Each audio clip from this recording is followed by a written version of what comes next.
Guys, പെട്ടെന്ന് തന്നെ ഒരു കിടിലൻ പോർക്ക് റോസ്റ്റും പുട്ടും ഉണ്ടാക്കിയാലോ? ഓക്കെ, നമുക്കപ്പോൾ ഇതിന് ബാച്ചിലേഴ്സ് പോർക്ക് റോസ്റ്റ് എന്ന് പറയാം. ആദ്യം നമ്മൾ നല്ല ബെല്ലി പോർഷൻ നോക്കിയെടുക്കുക. ഇനി ഇതിലേക്ക് നമ്മൾ സ്പൈസസ് എല്ലാം ഇട്ടിട്ട് ഒരു പേസ്റ്റ് റെഡിയാക്കി എടുക്കണം. അതിൻ്റെ കംപ്ലീറ്റ് മെഷർമെൻറ്റ്സും കാര്യങ്ങളും ഞാൻ ഡിസ്ക്രിപ്ഷനിൽ കൊടുത്തിട്ടുണ്ടാവും.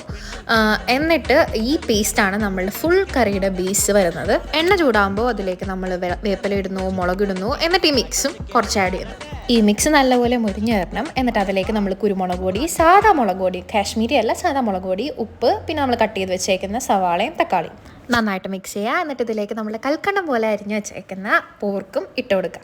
എന്നിട്ട് അതും ഒന്ന് മിക്സ് ചെയ്തിട്ട് ഒരു ഗ്ലാസ് വെള്ളം ഒഴിക്കുക. ഇതിൻ്റെ എല്ലാ ഇടയ്ക്ക് നമ്മൾ പുട്ടിൻ്റെ കാര്യം മറക്കരുത്. പുട്ട് നമ്മൾ വിസിലിന് പകരം വെച്ച് കൊടുക്കുന്നു. നമ്മൾ ആദ്യം റെഡിയാക്കിയ ആ മസാല മിക്സ് ഒന്ന് മുരിച്ചെടുക്കുക. എന്നിട്ട് അതിലേക്ക് നമ്മൾ കുക്ക് ചെയ്ത പോർക്കും ആഡ് ചെയ്ത് നല്ലപോലെ വറ്റിച്ചെടുക്കുക. അപ്പോഴേക്ക് സംഭവം സെറ്റാവും.